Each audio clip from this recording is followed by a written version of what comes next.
What I plan to do today is to share some experiences that I've had with guests who have visited here in the Shomron. The Shomron is the region north of Jerusalem, east of Tel Aviv. It has many names: Shomron, Samaria, also known as the West Bank. But what I would like to do is to share with you something that I have been doing over the past couple of years, hosting guests from around the world visiting in the Shomron. And this is very interesting to people because this issue appears in the media all of the time. If you think about the reporting about Israel in the international media, Israel is one of the places that gets a great amount of attention in the international media in comparison to other countries. I mean, open up any major newspaper in the world, the New York Times, the Washington Post, the Los Angeles Times, or their parallel in any other country in the world. In the international section, there's very often reports about Israel. And in those reports about Israel, very often the reports have to do with Israel's existence in the area that those newspapers term the West Bank. So this area is a place that's getting a huge amount of coverage in the international media. So most people who are interested in geopolitical issues, most people who are interested in Israel, are reading about issues that occur in this area all of the time. That gives people the impression, it gives them the feeling that they know about the West Bank. They know about the settlements. They know about the conflict. They know about the Palestinians. They know about the roadblocks. They know about the settlements and the settlers and the expansion of the settlements. There's so much that regular people all over the world have the feeling that they already know all about that. So when people come to Israel, and normally when people visit Israel, they come for, say, a week, 10 days, spend their time at the holy places in Jerusalem, in the north, going to the Dead Sea, maybe taking a day or two going to Eilat, going to Tel Aviv, and they already know about the West Bank. And how much is there to see there anyway?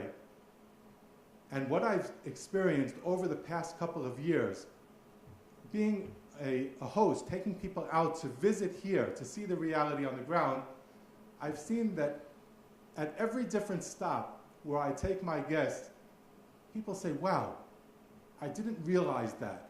Wow, I didn't consider that. And it turns out that although this issue is highlighted in the international media, the highlight focuses in a very narrow part of the reality here. And what I've been doing over the past couple of years is bringing out people to visit, to see the Jewish communities, the institutions, the schools, the university, to meet the people in different towns and places throughout the Shomron on a one-day Shomron experience. And I'd like to share with you some of the feedback that I've heard from my guests who have visited here. So in a typical day, I figure that if we start at, say, 9 o'clock in the morning and go around to see a couple of different things, till 4 or 5 o'clock, we're probably going to get enough time to stop at about 7 places, 7 or 8 places. And I figure that on my list of things that I would like people to see, there's probably about double that. There's probably about 15 different stations that I would like to have people experience. So we're going to figure out a visit that will best fit the people who are going to visit here to give them a rounded idea of what the reality is in the Shomron. We might start off at Barkan, which is a Jewish community just west of Ariel. And visiting in Barkan, people who come from the outside, who are not from here, who think that they know all about the settlements, one of the first things that they're going to be surprised to realize is that Barkan, the community, the Jewish people, the so-called settlers who live in Barkan, are not religious. And why is that unexpected? Because the media is telling us that the the motivation of the settlers in the West Bank is a religious fundamental ideology, which is true for some of the Jewish people, some of the Israelis who live here, but it's not true for all of the Israelis who live here. Actually, and I explained to my guests when we visit in Barkan and see this huge community, there are about 600 families there. They live in beautiful homes, which again is a wow. People think that the West Bank, the settlers in the West Bank, and I'm using these terms in air quotes because I don't like this terminology. I don't believe that the Jewish people who live in Judea and Samaria are settlers, as if we are foreigners, as if we are sitting in someone else's land. People who think that they know all about this issue come out, and the first thing that they see is, wow, I didn't know that. I thought that all the settlers were religious fundamentalists. And now you're showing me a huge, beautiful community where almost everyone who lives here are regular secular Israelis. And then if we have the opportunity to meet with some of the people there, they might ask them, but what motivates you to live here? And many people will say, well, I am not observant of the religious laws. I don't feel obligated to that, but I'm a Jew, I'm an Israeli, I have a Jewish identity, and I believe that this is the historical homeland of the Jewish people. Being there at Barkan, we might look to the west and see the major cities of the state of Israel. Tel Aviv right ahead of us, looking to the west. And along the seashore, from Barkan, we can see all the way north to Netanya, Hedera, to the south to Ashkelon. The major Jewish population of Israel lives there in that area. In Hebrew, we say that the greater Tel Aviv area is from Gedera in the south to Hedera in the north. And 80% of Israel's Jewish population lives in that area. Standing there at Barkan, which is about 500 meters above sea level, we're up on the mountain. Judea and Samaria is the mountain region of Israel. We're the elevated area. Tel Aviv, of course, is on the seashore. It's on sea level. So we're standing here on the mountain, and we're looking down, and we're seeing the city of Tel Aviv. And I point out to my guests that this area that the international community is pressuring Israel to give over to the PLO, to the Palestinian Liberation Organization, this area has a strategic importance for the security of this major population in Tel Aviv. And if some might think, well, he's saying that because he's politically motivated and he has an agenda. But if we remember, in 2005, Israel pulled out of Gaza and removed all of the Jewish communities in Gaza and gave that area over to the PLO, to the Palestinian Authority. And they had elections, and they elected the fundamentalist Hamas terrorist organization as the government of Gaza. And from that time till today, rockets are shot from Gaza into Jewish areas in Israel. The difference between the Shamron, which is on the mountaintop, and Gaza, one of the differences is that Gaza is a flat area. They do not have the strategic elevation. They cannot see what they are firing at.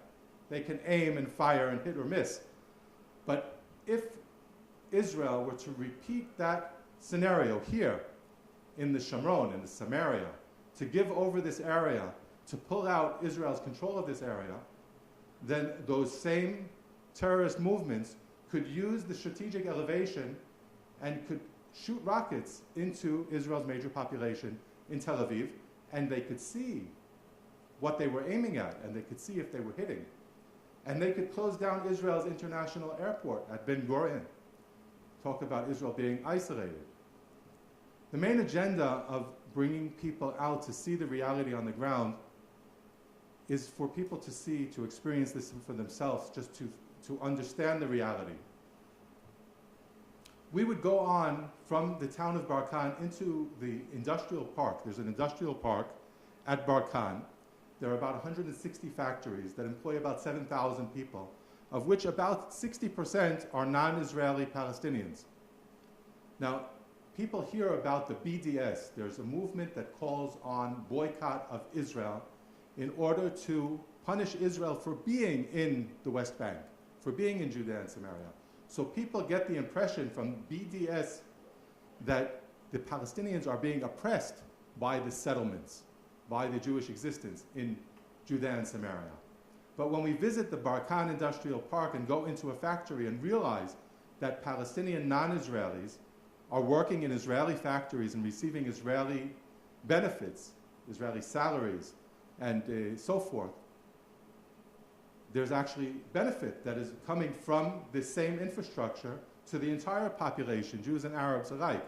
And these are details that the international media is not sharing with all of the information that they are submitting to people around the world.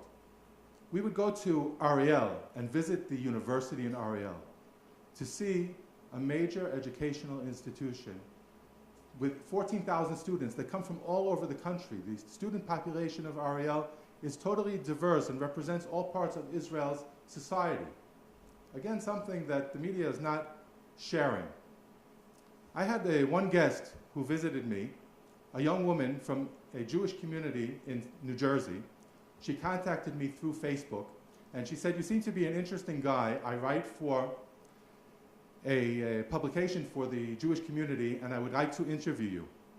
So we set for her to take the bus from Tel Aviv. We picked her up here, took her out to our home at Kfar Tapuach, which is nearby, and she was interviewing me for about 40 minutes, and she said, "You know, you keep saying Shamron, Shamron, Shamron. Does that have anything to do with the West Bank?"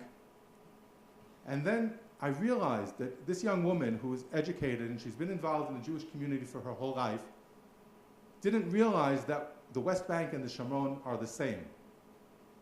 It's just one sample of the lack of information of the reality here. I took guests from Holland who are Christian Zionists who love Israel and love Israel's development of Judea and Samaria. We met with the chairman of the Shamron Regional Council, which is the municipality for all of the smaller communities in this region. We sat down in his office, and one of the guests, who is already retired, he's over 60 years old, he's an educated man from Holland, he loves Israel. He said, "You know, I love the settlements, but I never realized that you have a municipality." There are so many things that go on here that are not available through the media, and people should be aware about. To go out and visit the vineyards in the Shamron, to see the phenomenon of planting vines. I had a guest here who is a member of European Parliament, and Dr. Provera from northern Italy. I took him on a tour to visit the whole region. We visited in a winery, and he heard the story of the wines of Jewish pioneers who came out and planted vines in the mountains that once held vines at the time of the Bible, 2,000 years ago, who felt that they were fulfilling prophecy. Again, you will plant vineyards in the mountains of the Samaria, of the Shamron. He said, "You must bring your heroic farmers to northern Italy to meet our heroic farmers." And we brought a delegation to visit with them in northern Italy. And we learned that their heroic farmers in northern Italy are preserving the scenery and the heritage of a wine-growing region. And this member of parliament saw that our farmers here who are planting vines are doing the same thing. They're re-establishing the vineyard industry that existed here at the time of the Bible. I'll tell you just one more story. I had a journalist who was visiting with me from China, and he was asking me about the building regulations and the settlements and so forth. And at the end of the interview, I told him, "Do you know that there's a road here? It's called road number 60 on the map. It goes from north to south. All of our biblical locations are spotted across this road. Abraham, Isaac, and Jacob, our fathers from the Bible, walked along this road." And he said, "You know, I really want to thank you for sharing that with me, because so many people around the world follow the development of the settlements in the West Bank." And again, I don't like that terminology, but people are interested. He said, "But we can't figure out why you're so motivated to be here." And by visiting here, by meeting the people face to face, by seeing the realities here on the ground, people get a better understanding of why the Jewish people are connected to this land and why the people who live here feel that it's so important to visit this land. And people who experience this visit, regardless to where they are politically on these questions, come away with their own experience, their own knowledge of these issues. And they can take that with them whenever they are discussing these issues, whether it be in campus, on university, or in government, or on social media. People who have visited here have the opportunity to share their own experience, to say, well, I was there. Thank you.